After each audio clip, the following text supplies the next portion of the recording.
Et pendant qu'on priait, en fait, j'avais à cœur que c'était vraiment une convocation qui nous venait de Dieu, une convocation solennelle que Dieu nous avait en fait adressée, une convocation à prier et surtout à combattre dans la prière, à prendre le temps en fait de combattre par la prière, parce que trop souvent, nous les enfants de Dieu, on combat, mais on ne combat pas dans la prière. Ça veut dire qu'on ne combat pas avec les armes que Dieu nous a données. Dieu nous a donné certaines armes et on doit combattre en fait avec ces armes-là. Et vous savez, quand Dieu nous convoque, c'est parce qu'il y a une raison. Je me rappelle, il y a quelques années, Dieu nous avait fait ce genre de convocation à prier. Et quand on avait prié, en fait,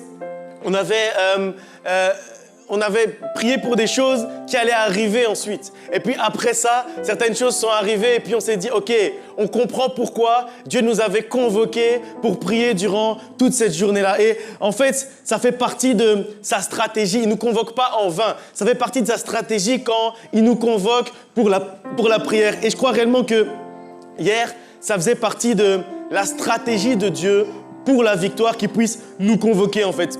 Dieu, il a une stratégie pour nous amener vers la victoire, pour nous amener à la victoire. Le diable aussi, il a des stratégies, on l'a dit la semaine dernière, et c'est vrai qu'il est rusé, c'est vrai qu'il est malin, il est même le malin par définition, mais Dieu a une stratégie qui dépasse la stratégie de l'ennemi. Dieu a une stratégie qui dépasse la stratégie du diable. Peut-être que le diable a un projet aussi pour nous, un projet pour notre vie, un projet mauvais, mais le projet de Dieu dépasse le projet de l'ennemi pour notre vie, parce que celui qui est avec nous est plus fort que celui qui est dans ce monde. Et donc, c'est important en fait qu'on ait cette conviction à l'intérieur de nous, parce qu'on ne sait suivre les stratégies et les tactiques de Dieu que si on a confiance dans les stratégies et les tactiques de Dieu, que si on est convaincu que la stratégie de Dieu dépasse celle de l'ennemi. Alors, j'aimerais que tu le dises un peu avec conviction, la stratégie de Dieu dépasse la stratégie de l'ennemi. Ça veut dire que le projet de Dieu pour ma vie dépasse le projet de l'ennemi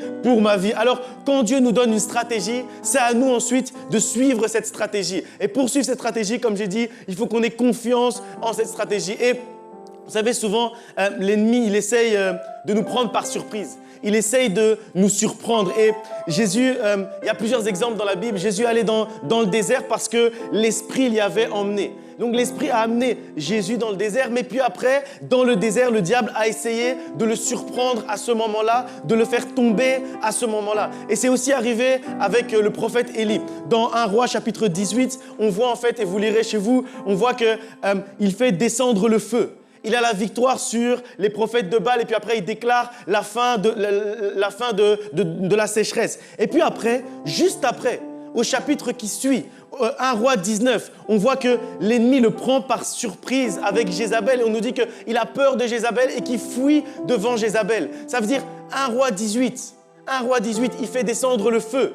1 Roi 19, il fuit devant Jézabel. Il a peur de Jézabel alors qu'il vient juste avant de faire descendre le feu. Parce qu'en fait, comme il venait de combattre spirituellement, comme il venait d'avoir une victoire spirituelle, ce qu'il a fait en fait malheureusement, c'est qu'il a baissé la garde et il s'est laissé surprendre par l'ennemi, il s'est laissé surprendre par Jézabel. Et cet exemple en fait nous montre qu'après le combat, il faut être vigilant.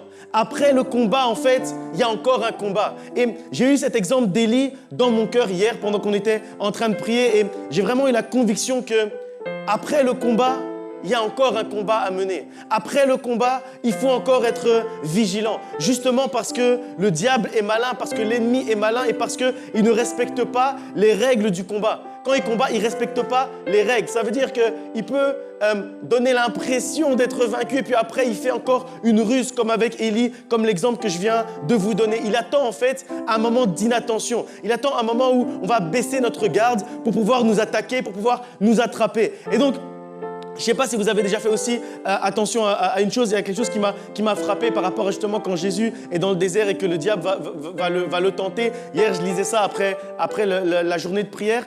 Dans Luc chapitre 4, verset 13, vous pouvez le prendre. On voit qu'après avoir tenté Jésus dans le désert, on nous dit que le diable s'éloignait de lui jusqu'au moment favorable. Qu'est-ce que ça veut dire? Ça veut dire en fait que le diable, il venait d'essayer de tenter Jésus et puis après il s'est dit non. À ce moment-là, il est un peu trop fort. à ce moment-là, il est un peu trop bien. À ce moment-là, il est un peu trop dans le combat spirituel. Donc, je vais attendre un moment favorable. Ça veut dire qu'il s'est dit qu'il y aura sûrement à un moment donné une brèche. Il y aura sûrement à un moment donné un moment favorable où je vais pouvoir l'attaquer d'une autre manière. Et en fait, quand on lit après ça la suite de la vie de Jésus, on voit que le diable, il s'est dit que non. Là, il a essayé de le combattre au moment où il était dans le désert, au moment où il était dans une situation qui était difficile, il jeûnait. Et donc, c'était un moment où on pouvait dire qu'au niveau de son corps, il était faible. Et puis, comme ça n'a pas fonctionné à ce moment-là, il s'est dit non. Luc chapitre 4, verset 13, après l'avoir tenté de toutes ces manières-là, c'est-à-dire il a essayé plein de choses, ça n'a pas fonctionné. Le diable s'éloigna de lui jusqu'à un moment favorable. Et on voit qu'une fois, il a essayé quand il était faible, on va dire, et parce qu'il jeûnait, parce qu'il était dans le désert. Et une autre fois, la suite après, ce qu'il va faire, c'est que, si vous lisez la suite de la vie de Jésus, c'est que sa notoriété, ses miracles, la gloire, augmenter. Et puis, c'est à ce moment-là, en fait, quand tout allait bien, quand, en fait, le prix de Jésus aux yeux de ses ennemis, il augmentait de plus en plus, que le diable est passé par Judas pour que Judas se dise, bah oui, justement, à ce moment-là, comme il est au top de son ministère, si je le vends à ce moment-là, c'est là où je vais récupérer le plus d'argent. Ça veut dire que l'ennemi, en fait, il est capable de voir aussi un peu les circonstances, de dire, j'essaye de l'attaquer dans un moment où il est faible. Mais si ça ne marche pas, je reviens à un moment où il est fort. Parce que là, peut-être qu'il ne s'attend pas à ce que je l'attaque à ce moment-là. Il ne s'attend pas que je l'attaque quand tout va bien. Il ne s'attend pas que je l'attaque quand tout le monde lui dit des louanges, quand il rentre dans Jérusalem avec une grande fête sur son âne. Il ne s'attend pas peut-être à ce que je l'attaque à ce moment-là. Mais malgré le fait que le diable a essayé de l'attaquer quand il était faible dans le désert, mais Jésus a eu la victoire. Après, le diable a essayé de l'attaquer quand il était au sommet de sa gloire. Mais au final, Jésus a eu la victoire quand même. Ça veut dire que peu importe les circonstances, les moments que le diable essaye de choisir, la stratégie de Dieu dépasse toujours la stratégie de l'ennemi. Ça veut dire que même quand l'ennemi essaie de te surprendre, Dieu peut le surprendre d'une autre manière. Parce que certainement qu'il s'était dit que quand il était au sommet de sa gloire, Judas l'a vendu. Ah, c'est bon, j'ai gagné. Mais après, Jésus est quand même descendu au séjour des morts. Il a quand même été chercher la victoire et il est quand même ressuscité d'entre les morts. Ça veut dire qu'il avait cru peut-être que ça n'a pas fonctionné dans le désert, mais ça va fonctionner sur la croix. Mais ni dans le désert, ni sur la croix, le diable a pu avoir la victoire. Parce que la stratégie de Jésus surpassait la stratégie du diable. Et c'est ce que nous dit en fait, c'est ce que nous fait comprendre ce passage. Comme si en fait ici on nous dit qu'il est à l'affût. Le diable est à l'affût du bon moment. Il était à l'affût du bon moment pour attaquer Jésus. Alors ne crois pas que tu vas faire exception au fait qu'il était à l'affût également.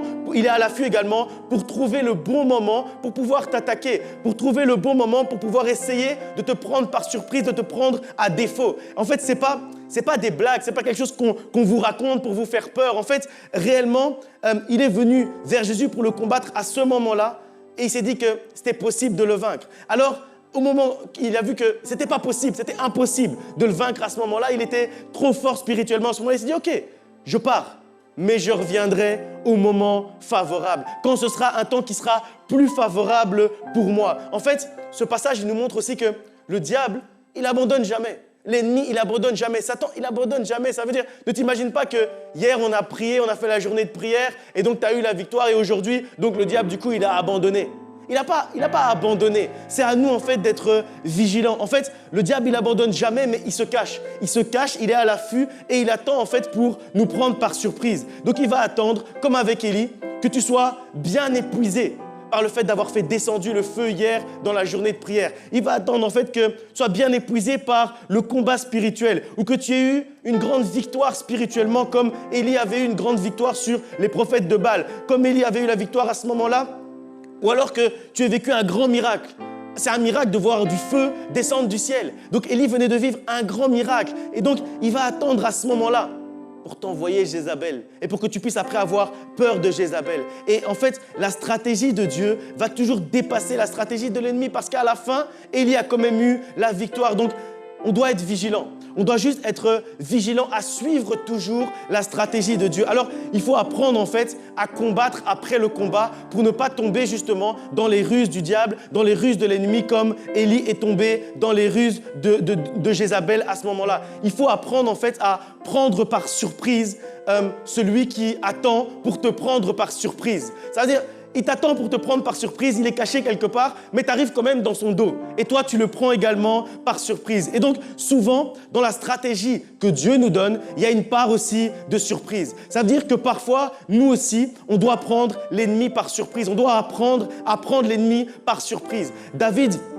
Le roi David, avant d'être roi, il est arrivé devant Goliath et le géant, en fait, la Bible nous dit qu'il a été surpris. Il a dit, mais tu sors vers moi avec des bâtons et des pierres. Qu'est-ce que tu veux faire avec ça? Mais quand David a justement surpris le géant Goliath, il l'a pris par surprise. Et qu'est-ce qui s'est passé? Le géant est tombé. Et en fait, Dieu te permet de prendre le géant par surprise pour que le géant puisse tomber. Et aujourd'hui, en fait, c'est le jour où on va prendre le géant par surprise. Ça veut dire que parfois, on déclare un jour de prière. Et donc, l'ennemi, il nous attend dans un jour de combat le samedi. Il nous attend qu'on puisse prier ce jour-là. Mais nous, là où il nous attendait dans un jour de prière, nous, on va prier 2 jours. Ça veut dire on le prend par surprise. Et quand on le prend par surprise, le géant tombe. Et aujourd'hui, en fait, c'est le jour où on va prendre le géant par surprise pour que le géant puisse tomber. Ça veut dire en fait que hier, il s'est fatigué dans le combat. Au premier jour, il s'est fatigué dans le combat, mais il ne savait pas qu'il y avait un 2e jour de combat aujourd'hui. Et aujourd'hui, on va prier et on va faire le 2e jour de combat. Alors, en fait, hier, il a donné toute sa force. C'était sa stratégie. Il s'est dit, hier, ils combattent, moi aussi, je vais combattre. Parce qu'on avait annoncé une semaine avant. Alors, oui, il a aussi les oreilles, il entend aussi. Alors, hier, il était là pour combattre. Mais la stratégie de Dieu dépasse la stratégie de l'ennemi. Alors, là où il ne savait pas que hier, en fait, c'était juste pour le fatiguer. Mais aujourd'hui, c'est pour l'abattre. Mais aujourd'hui, c'est pour le faire tomber. Alors, on va prier sérieusement aujourd'hui parce que le premier jour, c'était juste pour le fatiguer. Mais le 2e jour, c'est le jour où on va l'achever. C'est le jour où on va achever le géant. Et donc, dis-le avec conviction réelle maintenant. Satan, diable. Non, dis-le bien. Vous jouez avec le diable. Vous croyez que quand vous dites Satan, diable, vous croyez qu'il vous écoute? Dites-lui bien, Satan, diable. Hier, on t'a fatigué, mais aujourd'hui, on va t'achever. Mais aujourd'hui, on va t'abattre. Mais aujourd'hui, tu vas tomber. Et c'est ce qu'on va faire aujourd'hui. On va continuer à prier après. On va juste prendre un passage dans Éphésiens chapitre 6 au verset 12 et après, on va prier ensemble. Éphésiens 6, 12. Car nous n'avons pas à lutter contre la chair et le sang, mais contre les dominations, contre les autorités, contre les princes de ce monde des ténèbres, contre les esprits méchants dans les lieux célestes. La semaine passée, je vous ai dit qu'en réalité, il y a des tribulations, il y aura des tribulations, mais en vérité, il y aura toujours la victoire. Parce que Dieu est la vérité et en lui, il y a la victoire. Et ce passage, en fait, il fait la différence justement entre le combat de réalité et le combat de vérité. En fait, si tu combats dans la réalité, si tu combats la chair et le sang, si tu combats contre ton prochain, si tu combats contre les hommes, les gens qui sont autour de toi, il peut y avoir en fait le oui et le non, comme on a dit la semaine dernière. Il peut y avoir en fait la victoire ou la défaite. Mais si tu combats le bon combat, si tu combats en vérité, c'est-à-dire que si tu combats en esprit, alors la victoire est assurée. Et ce passage, en fait, il nous dit de ne pas perdre notre temps à combattre un combat qui potentiellement peut être perdu. Parce que quand tu combats la chair et le sang, ce combat-là, en fait, il peut être perdu. Il faut qu'on puisse se concentrer sur le combat dans lequel on a l'assurance de la victoire. Vous savez, quand il y a un chemin où tu as l'assurance de la victoire et il y a un chemin où c'est 50-50, tu peux gagner, tu peux perdre. Il vaut mieux prendre le chemin où tu as l'assurance de la victoire. Et donc nous, c'est le chemin qu'on doit prendre aujourd'hui. On doit choisir de combattre, se concentrer sur le combat dans lequel on a l'assurance, la conviction, la confiance, la certitude qu'on va terminer le combat avec la victoire. Et donc, comprenez bien ce passage. Il nous dit ce contre quoi on ne doit pas lutter. Mais ensuite, après, il continue en nous disant clairement ce contre quoi on doit lutter. Et en fait, le « mais », on peut le remplacer par ce qu'on dit au début. C'est-à-dire qu'en français, c'est comme ça. Donc, on dit vous n'avez pas à combattre contre, mais… Et donc, le « mais », on peut dire « mais vous avez à combattre contre ». Et après, on nous dit les 4 éléments contre lesquels on doit combattre et contre lesquels on va combattre après directement. On doit combattre d'abord contre les dominations. Qu'est-ce que ça veut dire une domination? Une domination, c'est-à-dire que c'est contre tout ce qui essaye de te dominer. toutes ces mauvaises habitudes, toutes ces addictions, toutes ces choses que tu ne peux pas arrêter et qui t'empêchent de t'approcher de ton Dieu. Parce que à chaque fois en fait où tu essaies de t'approcher de ton Dieu, ces choses-là commencent à te dominer et à t'éloigner de Dieu. Par exemple, je vais prendre un exemple, un hobby. Ça peut être une domination. La télévision, ça peut être une domination. Un problème que tu as eu dans la journée, ça peut être une domination. Ça veut dire que c'est quelque chose, quand tu vas commencer à prier, tu vas penser, mais là, je commence à prier, il est 19h. Normalement, à 19h, qu'est-ce qu'il y a à la télé? Normalement, à 19h, on doit manger. Normalement, à 19h, il faut que j'aille au sport. Normalement, à 19h, il faut que je lise mon roman. Tout ça, en fait, ce sont des dominations, ce sont des choses, en fait, qui t'éloignent de la face de Dieu, qui t'éloignent de Dieu lui-même, qui t'éloignent, en fait, de la présence de Dieu. Et la Bible nous dit qu'on doit combattre contre ça. Les autorités spirituelles, qu'est-ce que ça veut dire? Je vous disais la semaine dernière aussi que notre comportement ne peut pas être conditionné par les circonstances et les comportements des autres, par les circonstances de la vie, par l'atmosphère dans laquelle on vit. Parce que sinon, ça veut dire que c'est l'environnement qui prend autorité sur nous. Sinon, en fait, c'est le monde, le moment par lequel on passe qui a l'autorité sur toi, qui a l'autorité sur nous. Alors que la Bible nous dit que nous devons prendre autorité. Mais le diable essaye d'inverser les choses, en fait. L'ennemi, en fait, il essaye de te faire croire que tu n'as pas l'autorité sur toi-même, que tu n'as pas l'autorité sur tes réactions, que tu n'as pas l'autorité sur ton comportement, que tu n'as pas l'autorité sur ce qui se passe dans ta vie. C'est-à-dire, il essaie de faire croire qu'il y a une mauvaise nouvelle qui arrive. Tu es obligé d'être triste. Ça, c'est une autorité. Il essaie de te faire croire que si je viens t'insulter, tu es obligé de m'insulter. Ça, c'est une autorité. Il essaie de te faire croire que si tu viens et que je donne une claque, tu es obligé de me donner une autre. Et c'est pour ça que Jésus dira que si on te donne une claque, si on te frappe, donne l'autre joue. Pourquoi est-ce qu'il dit ça? C'est parce qu'en fait, à ce moment-là, c'est toi qui reprends autorité sur la situation. C'est toi qui reprends autorité sur la violence. C'est toi qui reprends autorité sur la méchanceté. Et l'ennemi essaie de nous faire croire qu'on n'a pas l'autorité. C'est-à-dire que quand quelque chose t'arrive, tu es obligé de réagir d'une certaine manière. Mais Dieu ne nous a pas appelés à réagir. Dieu nous a appelés à agir.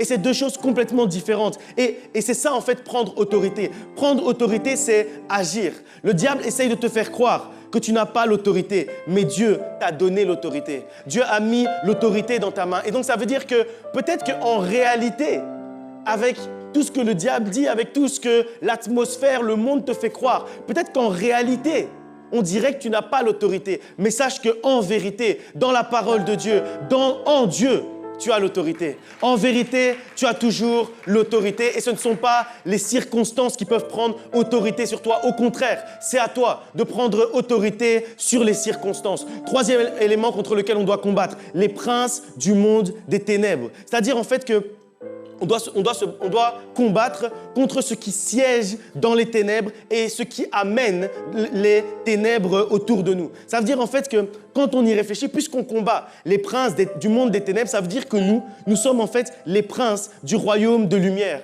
Nous, en fait, nous sommes les princes du royaume de Dieu. Et c'est pour ça qu'on combat, prince contre prince. On combat en fait les princes du royaume des ténèbres parce que nous-mêmes, nous sommes les princes et les princesses du royaume de la lumière, de la vérité et du royaume de Dieu, du royaume des cieux. Et donc, ils essayent de mettre les ténèbres dans ta vie, mais toi, tu te lèves comme le prince du royaume de la lumière, le prince du royaume des lumières, et tu chasses en fait les ténèbres juste par ta présence, quand tu sais qui tu es. Et ce passage, en fait, quand il nous parle de combattre les princes du royaume des ténèbres, c'est juste en fait se rappeler de ta réelle identité en Christ, te rappeler que tu es le prince, tu es la princesse du royaume de la lumière. Et donc, quand tu te lèves et que tu es conscient de ton identité, là où il y a les ténèbres, là où les princes du royaume des ténèbres essayent de mettre les ténèbres, automatiquement, en fait, les ténèbres sont chassées à cause de qui tu es. Même pas à cause de ce que tu dis, même pas à cause de ce que tu fais, juste à cause de qui tu es. Et enfin, quatrième élément contre lequel on doit combattre, ce sont les esprits méchants. Les esprits qui essayent en fait d'amener la méchanceté, d'amener les choses mauvaises dans notre vie. Les esprits qui veulent que les gens autour de toi soient méchants pour que tu puisses leur répondre également avec la méchanceté. En fait, les esprits méchants, ils veulent te faire pécher, c'est leur seul objectif. Leur seul objectif, c'est que tu puisses entrer dans le péché parce que le salaire du péché, c'est la mort. Alors, ils essayent d'abord toi-même de t'animer avec la méchanceté. Mais quand après, ils ne trouvent pas de porte pour entrer directement chez toi, pour entrer directement dans ton cœur ou dans ton esprit, ils vont passer par les gens de ton entourage, ils vont passer par tes amis, ils vont passer par tes collègues, ils vont passer par un passant dans la rue pour être méchants et pour que toi, tu puisses pécher en étant méchant en retour. Et c'est souvent comme ça, en fait, que les esprits méchants essayent d'agir. Et on a déjà tous vécu ces moments-là où on ne comprend pas trop la situation. Du jour au lendemain, quelqu'un qui était très gentil avec nous, il arrive et puis il commence à être méchant. Moi personnellement, ça m'est déjà arrivé plusieurs fois, mais une des fois où ça m'est arrivé, c'était un de mes supérieurs au travail. J'avais toujours de très bons contacts avec lui, tout se passait bien. Et puis, je sais pas, un matin comme ça, j'arrive un matin, lui aussi, il arrive un matin, il est gentil avec tout le monde, comme d'habitude. Mais avec moi, il est méchant. Avec moi, je ne sais pas pourquoi, il me fait des remarques bizarres et tout. Je ne comprends pas pourquoi il est méchant. Et en fait, ce jour-là, je n'ai pas répondu et j'ai prié. Et en fait, j'ai chassé l'esprit méchant.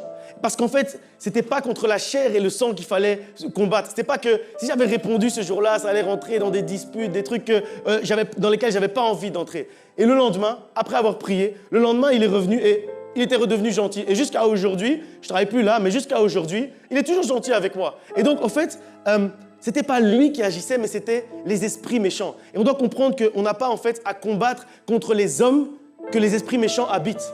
Mais on doit combattre contre l'esprit méchant pour qu'il puisse en fait les laisser et qu'il puisse redevenir en fait à l'intérieur de récupérer l'esprit de gentillesse, je ne sais pas comment on doit l'appeler. Et ça en fait ce sont les 4 choses contre lesquelles on doit combattre, contre lesquelles on doit se battre. Les dominations, les autorités, les princes des ténèbres et les esprits méchants. Et comme j'ai dit tout à l'heure, c'est réel. Le monde spirituel en fait il existe, mais on ne doit pas oublier une chose, c'est que je ne veux pas que vous tombiez dans l'erreur de vous dire que le monde spirituel existe, donc on doit avoir peur des esprits méchants, des dominations, des autorités, parce que la Bible nous parle d'autres choses aussi. Psaume chapitre 34 au verset 7, la Bible nous dit « L'ange de l'Éternel campe autour de ceux qui le craignent et il les arrache toujours du danger. » Donc oui, le monde spirituel existe, mais ce n'est pas seulement le monde spirituel mauvais qui existe. Il y a aussi le monde spirituel, l'ange de l'Éternel. Il y a aussi les anges qui campent autour de nous pour nous donner la victoire, pour nous arracher du danger. Et en fait, quand on dit que le monde spirituel existe, ça va dans les 2 sens.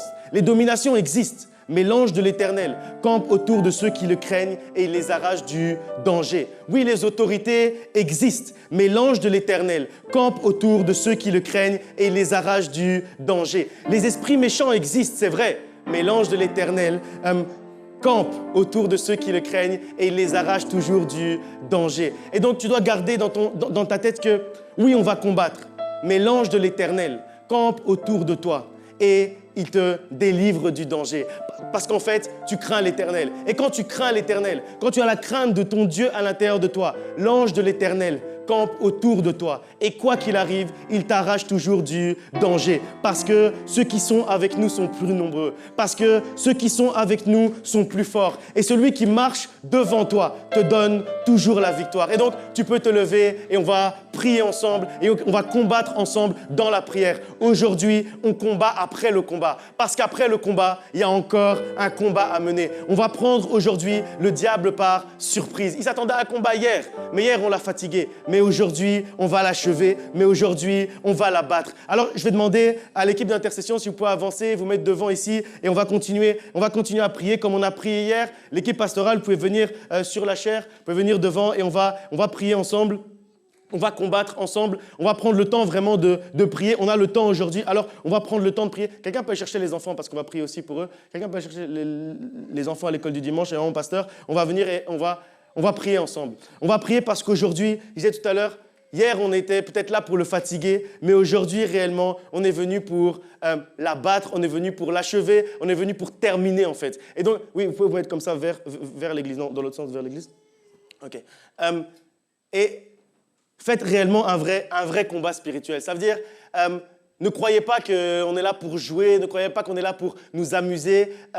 on n'est pas là pour nous amuser, on est là réellement pour prier réellement, pour combattre réellement contre toutes ces choses, contre les dominations, tout ce qui essaye de te dominer, contre les autorités, tout ce qui essaye de prendre autorité contre toi. On est là pour combattre contre les esprits méchants, on est là pour combattre contre les princes des ténèbres. Donc tu dois en fait visualiser et voir en fait tous ces endroits dans ta vie où les princes des ténèbres essayent d'amener les ténèbres. Toi, tu proclames la lumière, toi, tu proclames qui tu es, toi, tu proclames ton identité de prince de lumière, ton identité d'enfant de Dieu, ton identité d'héritier de Dieu et de co-héritier de Christ. Et donc, tu proclames que la lumière est en train d'envahir tous ces endroits-là. Tu proclames que rien ni personne ne peut prendre autorité sur toi. Et toi, tu prends autorité. Commençons à prier. Père éternel, Dieu de gloire, nous approchons devant ton trône maintenant.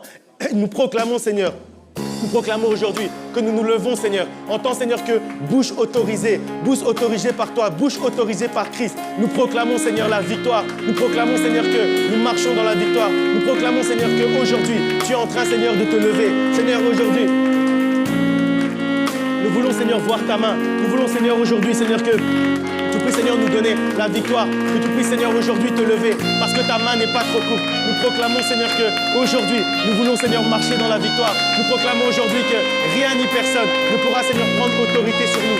Aujourd'hui, Seigneur, nous proclamons que toi, Seigneur, tu nous as donné l'autorité. Tu as mis, Seigneur, l'autorité dans nos mains. Et nous proclamons aujourd'hui que nous marchons avec l'autorité.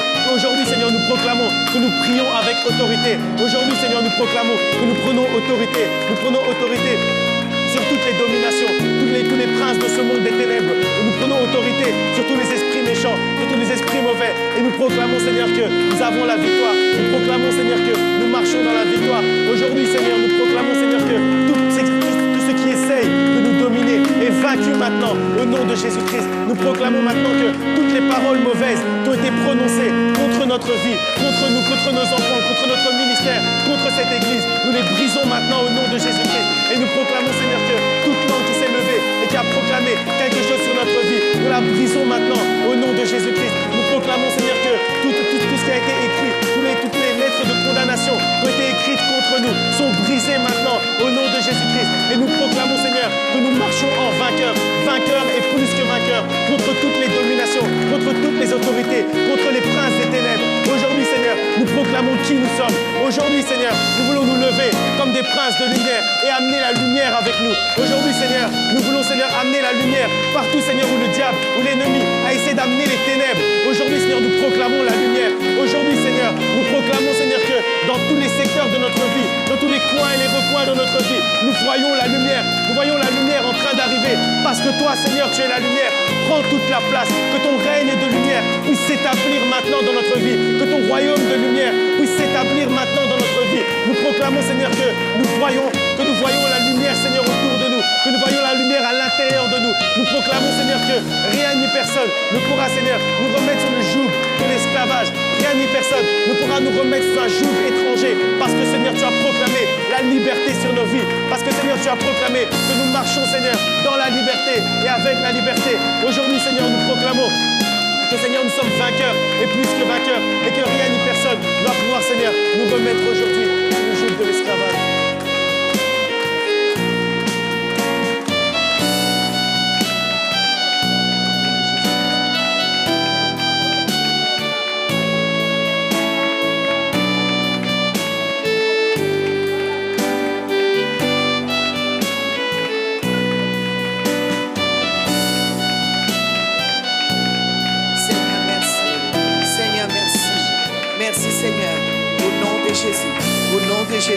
Au nom de Jésus, au nom de Jésus.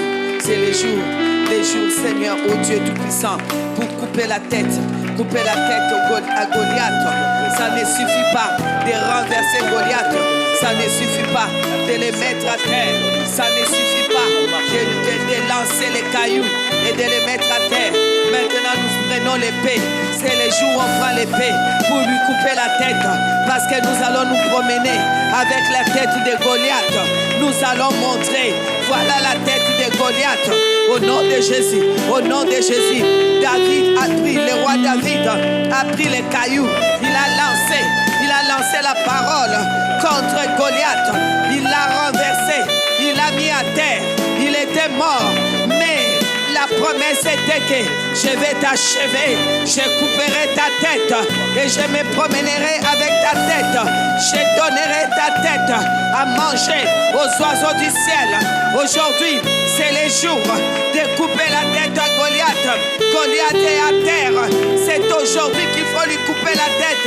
Au nom de Jésus, au nom de Jésus, nous coupons la tête à l'opposition, à la méchanceté.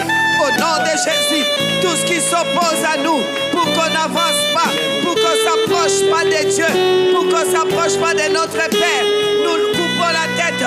Au nom de Jésus, au nom de Jésus, le roi David a utilisé l'épée qui appartenait à Goliath.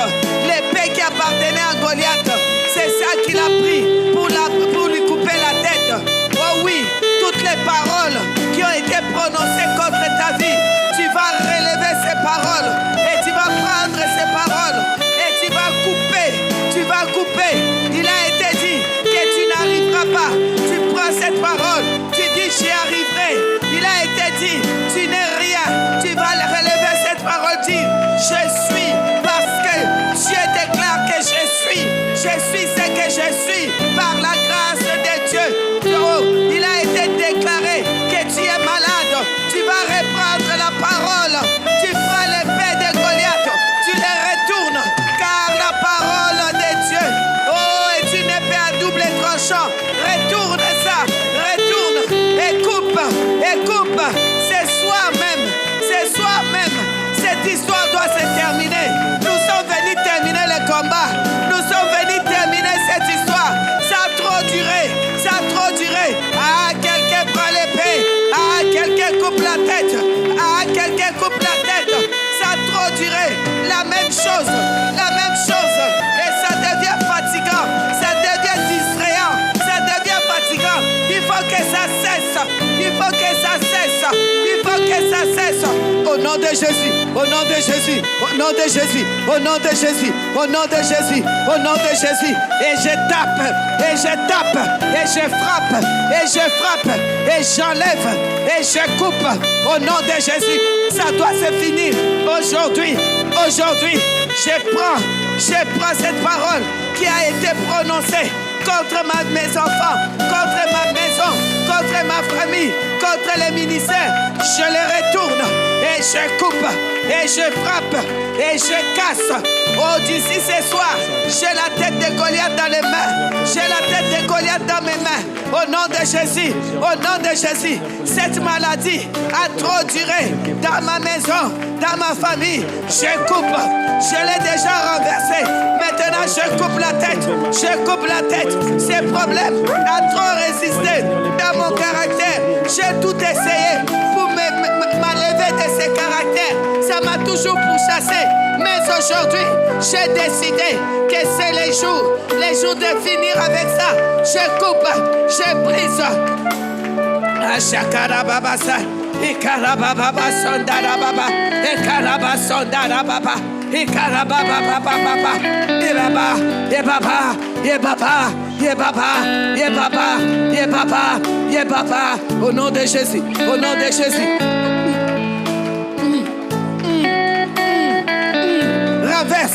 Renverse, ne laisse pas Goliath à terre. Il faut que tu aies sa tête en main. Il faut que tu secoues sa tête en main. Prends son épée, coupe-lui la tête. Hier, on l'a mis à terre, on l'a fatigué, on l'a mis à terre. Aujourd'hui, on l'achève.